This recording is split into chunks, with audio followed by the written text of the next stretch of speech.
तमिल भाषा और संगम साहित्य। उस प्राचीनतम तमिल पाठ्य सामग्री को जो तीसरी अथवा चौथी सदी में संकलित की गई संगम साहित्य कहा जाता है। संगम साहित्य विभिन्न नव संग्रह ग्रंथों में समाहित मिलता है।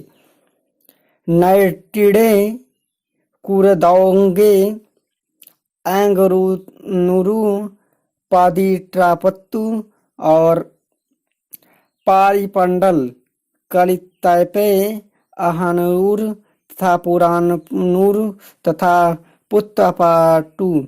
संगम साहित्य मोटे तौर पर दो समूहों में बांटा जा सकता है, आख्यानात्मक और उपदेशात्मक। आख्यानात्मक ग्रंथ मेल्लकानुकु अर्थात 18 मुख्य ग्रंथ कहलाते हैं। इसमें 8 पद्म संकलन और 10 ग्राम्य गीत हैं। उपदेशात्मक ग्रंथ किल्लकानुकु अर्थात 18 लघु ग्रंथ कहलाते हैं। ऐतिहासिक काल के आरंभ में तमिल लोगों के जीवन के संबंध में जो कुछ कहा गया है उसका आधार संगम साहित्य है।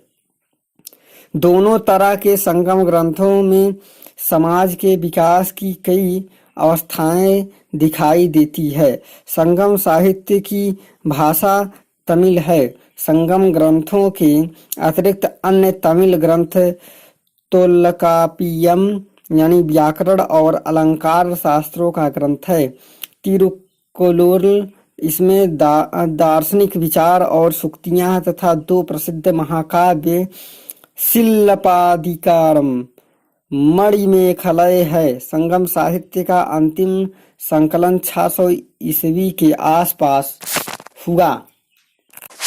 संगमकालीन शब्दावलियां। पेरुनल राजा का जन्मदिन, पेरूर बड़े गांव, सिरूर छोटे गांव, मुंडूर पुराने गांव, पत्तिनम तटीय कस्बा, इराकू जबरन लिए जाए गए उपहार, इरवय अतिरिक्त या जबरन वसूले जाने वाले कर, याल ए वाद्य करई भू राजस्व है, रईर दुश्मनों के कर है, वरिमम कर का क्षेत्र है, वारियार कर वसूलने वाला, अवनम बाजार की जगह, पश्चिमी तट के बंदरगाह, तोंडी नौरा, मुसीरी नीलुंडा पूर्वी तट के बंदरगाह, अरिकमेंडू वसना समुद्र, पोदायम एनयर शिकारियों की जाति, पारादावार मछुआरे, उलावर यानी हलवार, पुल्लयन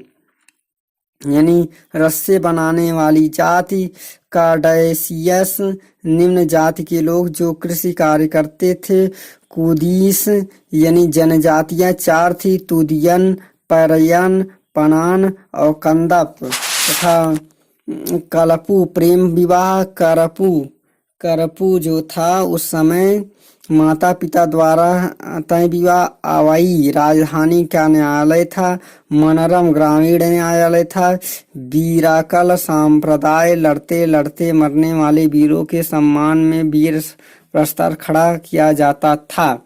और संगम काल के 3 बड़े महाकाव्य शिल्पाधिकारम का अर्थ है नुपुर की कहानी। इस महाकाव्य की रचना चेर शासक सेनगुट्टुवन के भाई इलांगो आदिगल ने की दूसरी तीसरी सदी में।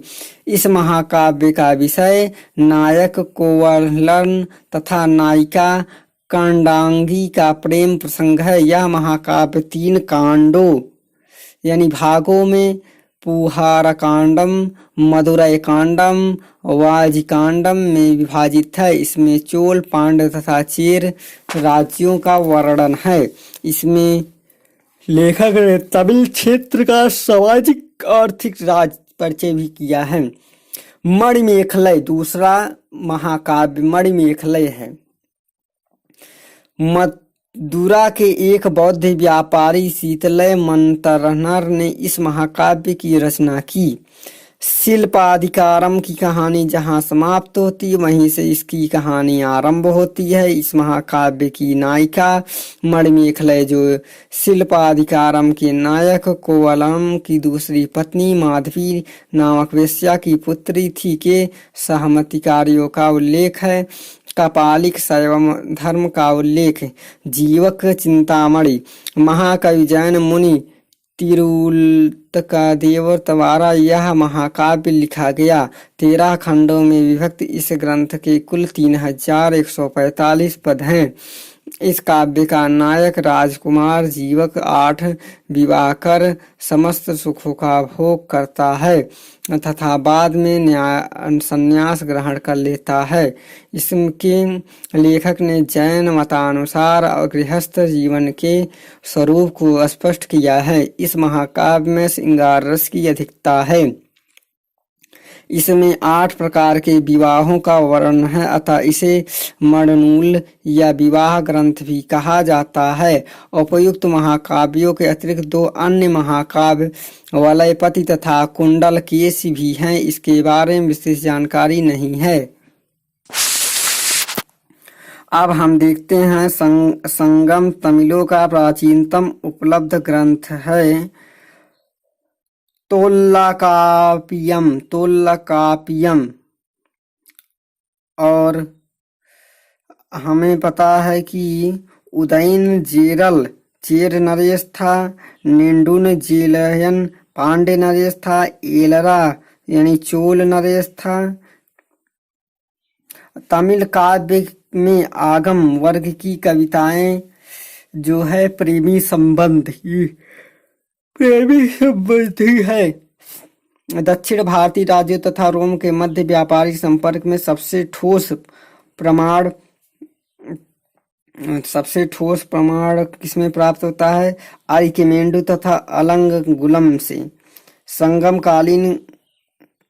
संगमकालीन बिल्ली पुतूर अलवर विद्वान ने तमिल महाभारत की रचना की। तमिल महाभारत की रचना बिल्ली पुतुर अलवार ने की। बिल्ली पुतुर अलवार ने तमिल महाभारत की रचना की।